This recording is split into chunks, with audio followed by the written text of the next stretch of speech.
Hello there guys and welcome, it is Niran here, and today it is time for me to bring you yet another FIFA 16 top tips video. This time I am bringing you the top, well not top 10 actually, the best teams to use in FIFA 16 career mode, because I understand one of the hardest things sometimes for a career mode, if you're not using the team that you support, is actually choosing the team you're going to start with. So today I think I'm bringing you 14 teams. They're all good in their certain reasons. There's different types of career modes you can do. Obviously there's sort of challenge career modes where you build a sort of a mid-table team up to being a championship winning team, or you want to use youth academy players, or you want a lot of money. So there's lots of different reasons why some of these teams are in.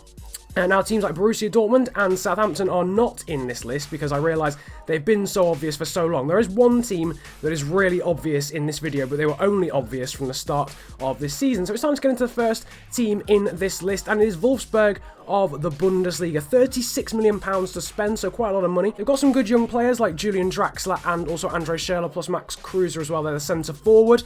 But obviously you've got to overcome the big titan that is Bayern Munich in the Bundesliga. So that in itself is a challenge, as well as Borussia Dortmund that have been sort of resurgent this season. Other contenders like Schalke, Borussia Mönchengladbach. But overall, a lot of money to spend and a fairly decent young team with the likes of Ricardo Rodriguez in as well. Left back make Wolfsburg a very good team to use, as well as of course being in a very good league. Next up, we've got the team that I used for my career mode actually last season. This is West Ham, who've got even better this year than they were last year. The additions of Dimitri Payet and Pedro Obiang, as well as Angelo Ogbonna as well at centre-back. They've got £21.5 million playing in the Barclays Premier League. This is a sort of mid-table team that you can try and get into the sort of Europa League, then Champions League, and then try and compete for the title within a few seasons. So more of a sort of long-term career mode, if anything, but some good young players and quite a lot of money to get you going, especially the likes of Ogbonna, Payet, also Sacco and Valencia as well, very good young players. Next up, we have got France's Stade Rennais, £6.5 million only to spend,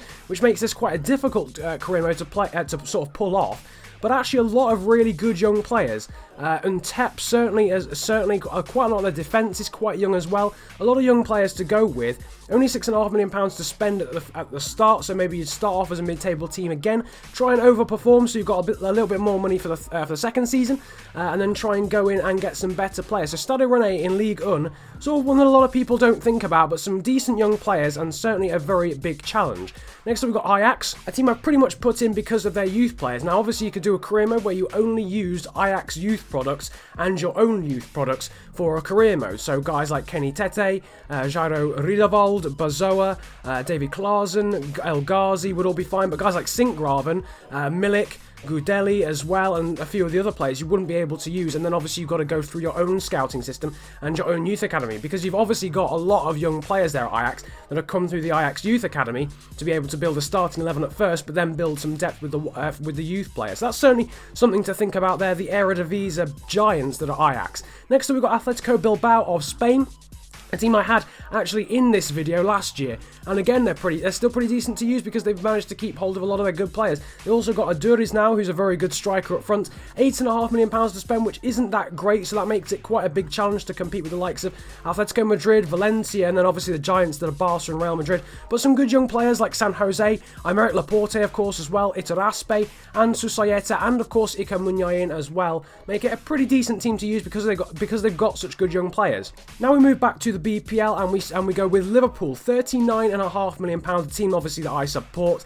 Some really good young players in the squad: Nathaniel Klein, Joe Gomez, Felipe Coutinho, Roberto Firmino, Jordan Ibe, Christian Benteke, still fairly young as well, Lallana, Divock Origi, Lazar Markovic, who's out on loan. A lot of young players in this squad with a lot of potential, and I suppose you could say in a sense a slight return to glory, trying to get that elusive Premier League title that us Liverpool fans have been waiting for so long. And I suppose leading on with that return to glory, we now have Inter Milan of Italy, a team that suffered a bit of a fall from grace recently, but they brought in a lot of good players last season. The likes of Miranda, they've got Juan Jesus now, of course, as well, Kondogbia, who they brought in, Icardi and Jovetic up front. They've obviously got Davide Santon back as well. Did I say Juan Jesus? They've got Felipe Melo as well. So some really good young players, but also some quite good older players as well. So a good mix, and £27 million to spend in order to challenge Juventus, Napoli and Roma at the top of Italian football. Next up we've got Lyon. Again, I suppose in a slight sense could be a return to glory. When I was young, Lyon were the giants of of French football, but then money came in with PSG and Monaco, and they've slipped slightly, but still a fantastic youth academy they've got there. And you could do a similar thing that you did actually, or that you could do with Ajax. Just use the youth players or the young players that come through the academy. Guys like Anthony Lopez, Umtiti, Gonalon, Jordan Ferri, Tolisso, Lacazette, Fekir, all those young guys. You could use and just use them and then delve into the youth academy. £12 million if you do want to spend money though. And yeah, Lyon, a very, very good young team to spend, especially with Fekir and Lacazette up front. We stay in France now though with Monaco next up, more of a monetary option. £39.5 million, but not the greatest of squads, and that's why I put them in. Ignore Martial because he's obviously signed for Manchester United. But really the only main players there that you can see, Fabinho, Toulalan, they've got Moutinho, Abdenor. They've also got, El Shaarawy, but he's not on that list for some reason. But a lot of money, £39.5 million to really, and you can do a lot with that squad because it's aging quite substantially. So it's not just PSG where you've already got a really good squad and a lot of money. You've actually got a lot of money but not a very good squad, and that therefore you can improve. Next up we move to the very obvious option, and that is Bournemouth. £11.5 million. These guys' story is fantastic. They were minutes away from liquidation like Parma were in Italy, but unlike Parma they managed to save themselves, and about 5 years later they find themselves going from League 2 to the Barclays Premier League. Some really good young players as well there, Josh King, Callum Wilson as well, Max Gradel, some really good young players, Richie and Tyrone Mings as well to add to that, and a decent chunk of money too to really improve Bournemouth and get them from relegation team or relegation candidates, maybe even to Barclays Premier League winners, to complete the story for about sort of 5 or 6 seasons. Next up, we've got Portugal's Sporting Lisbon, £10 million. Basically put these guys in because they've got quite a lot of competition from the likes of Benfica and Porto, and also a fairly decent young team. Guys like Tobias Figueiredo.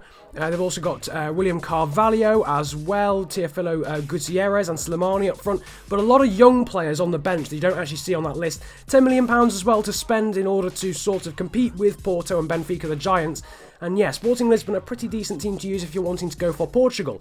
Next up, we've got another Dutch team, and that is Feyenoord. Only £5 million to spend, but a very good young team, the likes of the Turkish guy's name that I can't really pronounce, Basha Chikolu. I'm not entirely sure if I pronounced that right.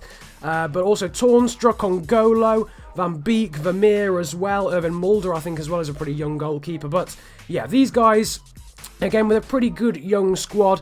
Steven Bergwijs as well, who's 17 years of age. Sorry, he's got like 85 potential. He plays for Feyenoord as well. Again, just really good young players there, and potentially going to try and take it to PSV and Ajax in your league if you do choose to use them. Next up, though, we've got the German team. That is Bayer Leverkusen, £18 million. And again, just a ridiculous amount of young players. Obviously, the main men like Sven Bender, Bernd Leno, Çalhanoğlu, and Kiesling, but obviously Bellarabi as well. Did I say Bellarabi just now? I haven't got a clue. Nevertheless, Jonathan Tah, Kyriakos Papadopoulos, Bellarabi if I didn't say him. So a lot of young players there. Levinas Tonali I think might play for them now. I'm not entirely sure. But yeah, some fantastic young players there. And Bayer Leverkusen, again, another team that could take it to Bayern Munich like Wolfsburg that I mentioned earlier. And finally, another challenge team, a bit like Bournemouth and West Ham. We've got Real Betis of Spain. Now, you might be wondering why I put these guys in. They've actually got quite a few good young players. Guys like Alvaro Vadillo. They've also got a few really young players, like 18, that have got about 85 potential. Ruben Castro and Van der Vaart leading the ship, though, going forward, some of the older players there to really steady the ship. But a lot of young talent in that Real Betis team. And £4.6 million, not too much money at all, making it very difficult indeed to sort of get better. And that is really a big challenge of a career mode if you do choose to use Real Betis. Nevertheless, that is pretty much it from me. 14 teams that hopefully you'll have fun using in career mode. If you did enjoy this video, feel free to smash the like button. 80 likes would be absolutely awesome on this tips video. Subscribe if you're new around here as well for FIFA 16, career mode content, as well as top tips videos, and maybe even some Ultimate Team later on in the year. Comments about enjoying the video if you enjoyed it that much, as well as your favourite teams to use on career mode this year as well, and if you agreed with the teams that I put in this video. Nevertheless, it's been a pleasure ranting at you guys today. Have a good day, enjoy yourselves, and goodbye.